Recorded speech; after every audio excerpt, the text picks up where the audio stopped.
Welcome back to Hey Kentucky. Now, over the last few weeks, we've been talking a lot about issues in Frankfort and how they affect you. And one that passed yesterday is huge, the medical review panel.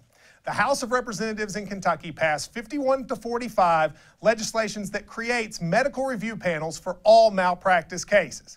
So what does that mean?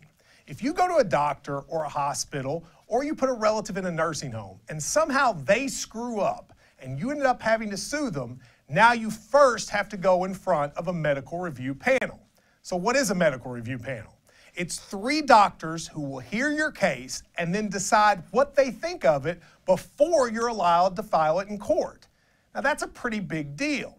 And why was it passed? Well, Dr. Ralph Alvarado, who's a legislator from Kentucky, he said that he believes this bill will keep doctors from having frivolous claims. It is also a bill that has been funded in many ways by Terry Forkt and a lot of nursing home providers. Mr. Forkt owns 9 nursing homes throughout Kentucky. He has given over $840,000 to political campaigns since 2010 and nearly $62,000 to 14 of the 23 Kentucky senators who agreed to pass the bill. Now, why does he want it? Clearly, the hope is that his nursing homes will have a harder time to get sued. And that is often the effect. Because here's what happens with medical review panels. They often delay the filing of cases during the panel process. If you file a case, rather than getting your day in court, first you have to go to the panel. And that takes a while, sometimes up to 2 years.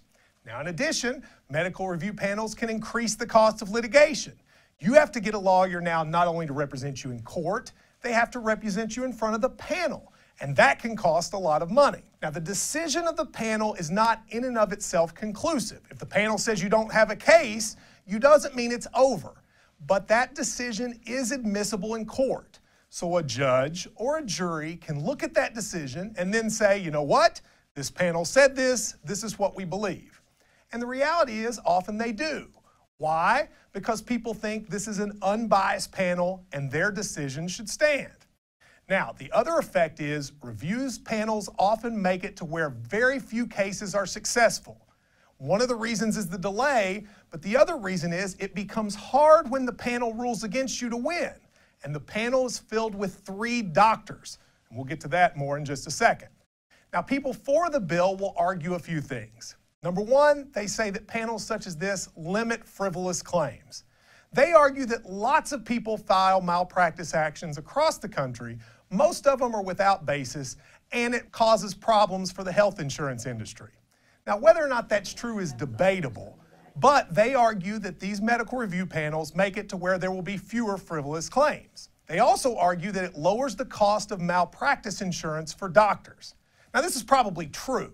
Because the amount of claims go down, doctors don't have to pay so much for insurance.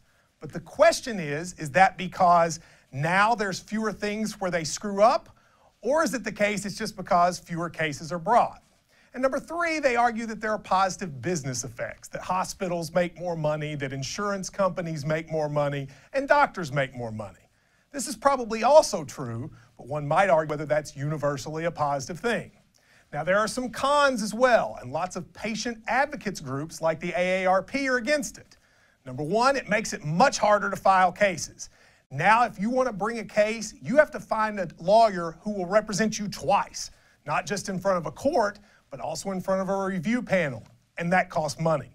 Number 2, it delays the resolution of cases, often by years. Cases can take up to 2 years before they give you an answer on the review panel, and that can make it even harder to file the cases. And number 3, and maybe most seriously, most people argue these panels are unfairly biased in favor of doctors. And you know what? This is probably true. Since doctors are the judges and there are no patient advocates, it's very likely that doctors will take up for other doctors. It's natural. Journalists take up for journalists. Police officers take up for police officers, and doctors, they take up for doctors. So it makes it hard to win at the panel phase.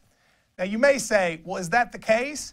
But I would ask you this, if it's not, why do hospitals, doctors, and nursing home providers like the Forkt Group, why do they want the panels?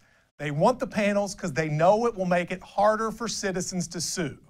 It is likely the case that some frivolous claims go away due to medical review panels.